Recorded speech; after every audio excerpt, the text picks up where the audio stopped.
Hi, I'm Tim. Welcome to Watchbox, and thanks for logging on. If you love this watch, email me, tmosso@thewatchbox.com. It's in the description below.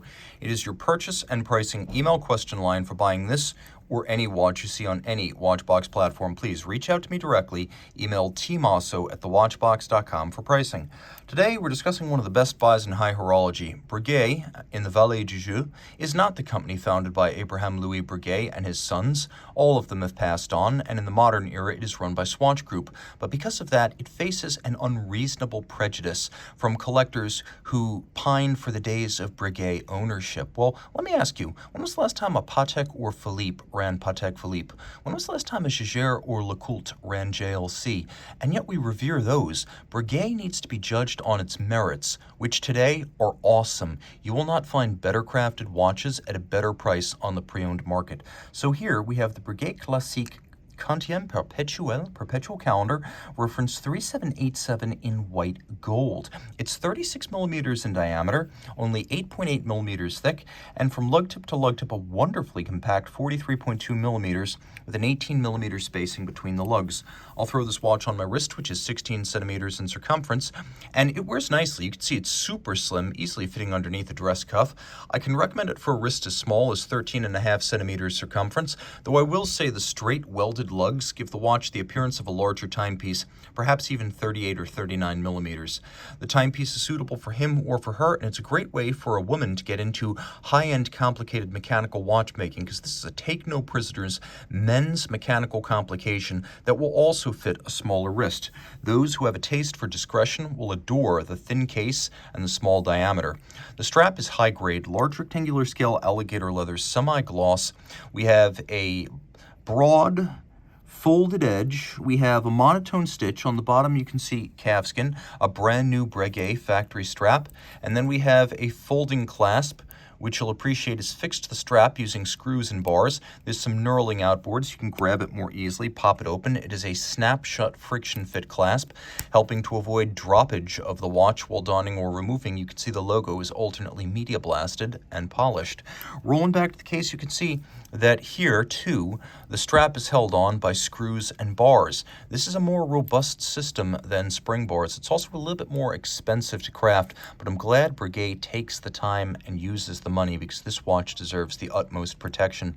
This is welded lug case construction with the lugs and the case constructed separately, the lugs inserted into slots in the case flank, and then welded together with all of the evidence of the gathered weld material removed by hand to ensure this super sharp break between case and lug. It's artisanal case craft at its best. The case is cold rolled to create the coining and then hand finish. We have a little bit of an overlapping lip that defines the mid case. The lip to the case back and the bezel helps to define that middle sector. We have a domed bezel profile. We have a Breguet logo on the crown, and you can see there are pusher adjusters around the case to allow for adjustment of the calendar complications. One of the features of the Breguet manufacturer is extensive investment in engine turning. They have their own straight line and rose lathe machines to create real guilloche dials, not stamped. You can see that there are several different patterns. There's satination on the minute and hour track. There's a dental pattern inboard and outboard. We have a lovely sort of écaille de poisson or fish scale at the outermost edge of the bezel. We have pyramide or hobnail, some would call this clou de Paris, at the center, and then a vague or wave pattern underneath the lunette style crescent moon phase.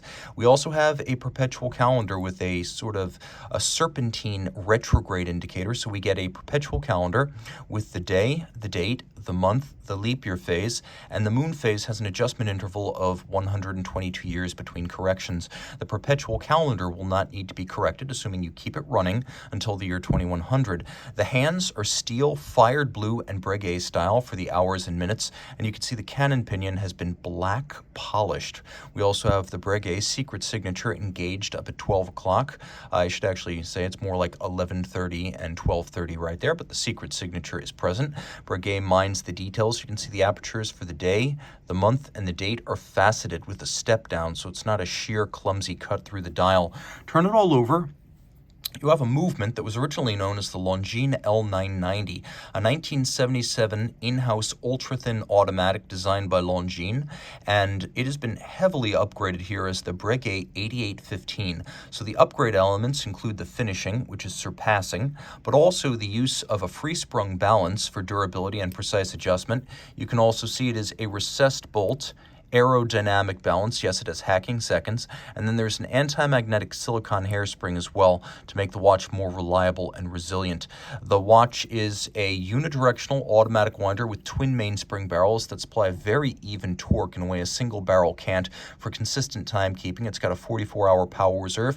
This is the, quote, caliber 591, but it is the Breguet 8815 with a calendar module, which is, of course, the L990. It's a 25 joule movement. It beats away at 28,800 vibrations per hour.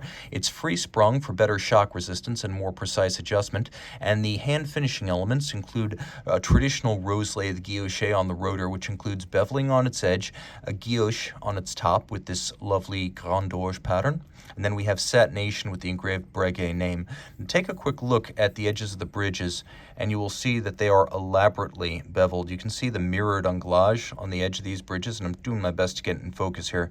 But you can see adjacent to the numbering on the movement in particular, just how bright, gleaming, and smooth that is. Undoubtedly started by mechanical means, but finished by manual means, probably a handheld buffing tool to create that mirrored shine. All screw heads are black polished with chamfered slots in circumference. You can see the regulator and the stud holder are black polished on their top. We have black polished escapement, both the anchor and the escape wheel, satination on the other wheels. All screw heads are polished with chamfered slots in circumference, and you can see that there is a solarization on the base plate outboard. We also have solarization on the first of the barrels. This is a beautiful watch. This is an extraordinary movement. This is an extraordinary value. It's 30 meters water resistant, but being a hardcore dress complication, don't test that theory. For under $30,000, you cannot do better in the world of high horology. Reach out to Team Mosso at thewatchbox.com for purchase and pricing details.